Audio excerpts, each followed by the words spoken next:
28 अप्रैल से 4 मई 2025 तक का समय मकर राशि के लोगों के लिए कैसा होने वाला है।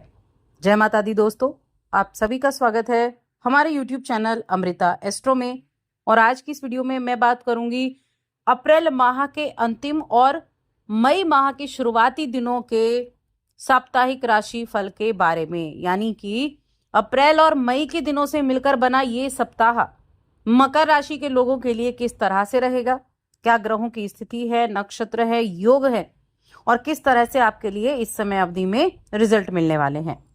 तो देखिए, अगर हम इस सप्ताह की बात करें तो इस सप्ताह में शनि के अलावा बाकी के ग्रहों की स्थिति में खास बदलाव आपको देखने को नहीं मिलेगा।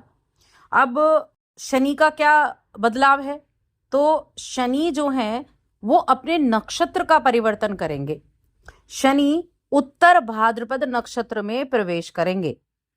इसके अलावा बाकी ग्रहों को देखें तो सूर्य उच्च के मेष राशि में है, वृषभ में गुरु हैं और कर्क में मंगल हैं, मीन राशि में बुध शुक्र राहु और शनि और केतु कन्या राशि में। तो इस तरह से तो बाकी ग्रहों की स्थिति रहेगी। अब ये रिजल्ट कैसा देंगे, क्या आपके लिए होने वाला है इन 7 दिनों में।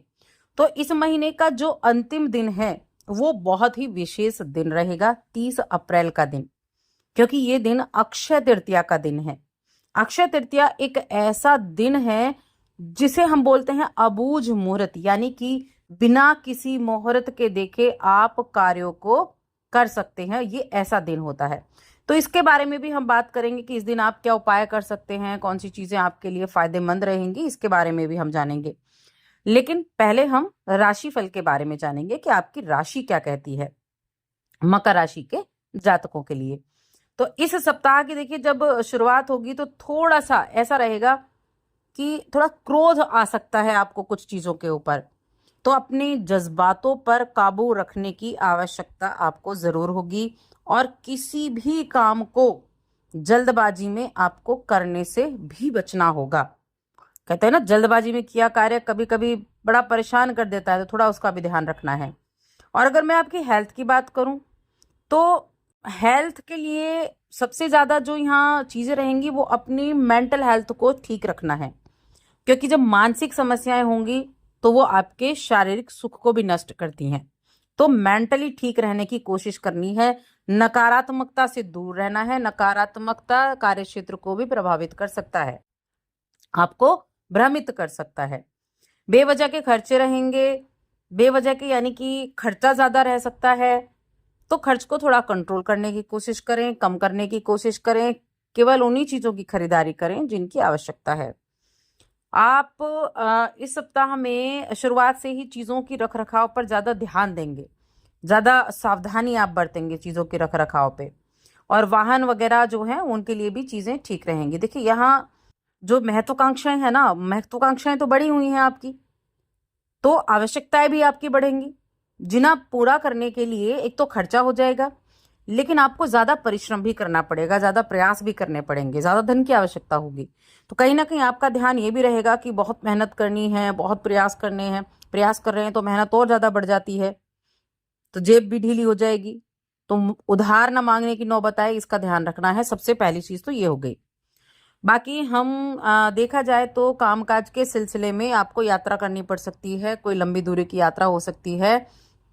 इस दौरान एक जगह पर टिककर आप काम ना कर पाए, ऐसा हो सकता है। आपको ट्रेवल ज्यादा करना पड़ जाए, ये रह सकता है। और नौकरी पेशा जो जातक हैं उनके मन में भी ऐसी चीजें रहेंगी कि क्यों ना काम में चेंज लाया जाए, कार्यस्थल में थोड़ा बदलाव किया जाए, ये विचार आपके मन में आ सकता है। लेकिन किसी भी आवेश में आकर ऐसा कोई निर्णय नहीं लेना है। हर एक चीज को ध्यान से देखना है, ऑब्जर्व करना है, परिस्थितियों को समझना है, उसके बाद आगे कदम बढ़ाना है। इसलिए मैंने पहले ही कहा कि जल्दबाजी में किसी काम को ना करें, जल्दबाजी में कोई निर्णय ना लें। सबसे पहले लोगों के बीच तालमेल बिठाएं, तसल्ली पूर्वक सोचें, उसके बाद कोई निर्णय लें। अगर आप पार्टनरशिप में कोई काम करते हैं तो धन का लेन देन करते समय सावधानी। व्यवसाय में आप स्थिति को अच्छा बनाना चाहते हैं तो पार्टनर के साथ, पार्टनरशिप में बिजनेस है तो पार्टनर के साथ संबंधों को अच्छा रखिए। बिजनेस कर रहे हैं तो मन में कुछ ऐसा रह सकता है कि एक काम के लिए बार बार जाना पड़े, तो इस सप्ताह में थोड़ी सी सावधानी आपके लिए जरूर बनती है।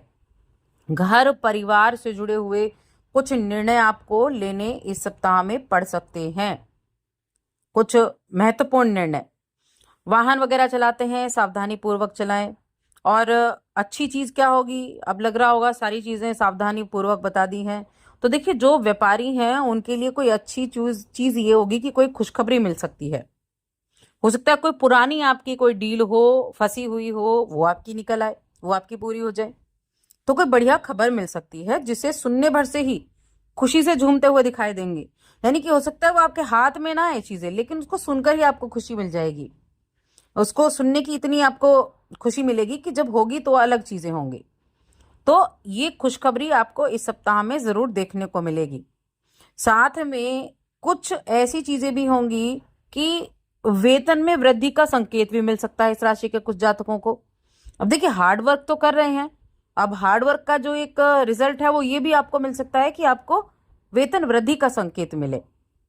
तो क्या होगा, आपके ऑफिस में आपका बड़ा मन में एक सम्मान पूर्वक आपके मन में एक स्थिति बन जाएगी। तो इसीलिए ये समय जो है ना कुछ बदलाव लेकर आने वाला है कार्य क्षेत्र में। स्टूडेंट्स की बात कर लेते हैं। शिक्षा के क्षेत्र में स्टूडेंट्स को कई सकारात्मक बदलाव देखने को मिलेंगे। जो स्टूडेंट बाहर विदेश जाकर पढ़ाई करना चाहते हैं, घर से दूर जाकर पढ़ाई करना चाहते हैं, उनके लिए ये सप्ताह विशेष रूप से फलदायी रहेगा। शनि के नक्षत्र का परिवर्तन भी कहीं ना कहीं इफेक्ट करने वाला जरूर रहने वाला है घर से दूर जाकर पढ़ाई करने का, तो उनके लिए अच्छा हो गया। वैवाहिक जीवन हो गया, प्रेम जीवन हो गया, इन दोनों ही मामलों में ये समय ठीक ठाक रहेगा। तो एक तो अपने अपनों की भावनाओं की उपेक्षा ना करें, इसका खास तौर से ध्यान रखें। अब आ जाते हैं हम अक्षय तृतीया। देखिए बहुत महत्वपूर्ण दिन है। गंगा भी इस दिन अवतरित हुई थी, भगवान परशुराम का जन्मदिन भी है इस दिन। और कहीं ना कहीं जो भगवान कृष्ण है ना, उन्होंने एक अक्षय पात्र दिया था पांडवों को, जिसमें कभी भी अन्न खत्म नहीं होता था, कभी वो पात्र खाली नहीं होता था, वो भी इसी दिन दिया था, अक्षय तृतीया के दिन। तो ये बहुत महत्वपूर्ण है। सुबह स्नान आदि करने के बाद में भगवान विष्णु माँ लक्ष्मी की आराधना करें। लक्ष्मी स्तोत्र का पाठ कर सकते हैं, विष्णु सहस्त्रनाम का पाठ कर सकते हैं। और इस दिन कोई भी किया गया दान उसका क्षय नहीं होता, उसका आपको पुण्य जरूर मिलता है। इसलिए अन्न का दान महादान है, अन्न का दान करें। पानी का मटका भरकर उस मटके का दान करें, वस्त्र का दान करें, चप्पल का दान करें, किसी भी चीज का दान करें, लेकिन करें जरूर। बहुत ज्यादा महत्वपूर्ण होता है इस दिन दान करना। और कोई भी कार्य आप करना चाहते हैं वो आप इस दिन कर सकते हैं। गृह प्रवेश करना हो गया, या फिर किसी भी तरह का शुभ कार्य, कोई गाड़ी खरीदनी है, कोई वाहन वाहन वगैरह आपका हो गया, कोई घर का नींव रखने का हो गया, तो कोई भी शुभ कार्य है वो इस दिन आप बिना मुहूर्त देखे कर सकते हैं। तो बस आज की इस वीडियो में इतना ही। वीडियो कैसी लगी हमें कमेंट करके जरूर बताएं।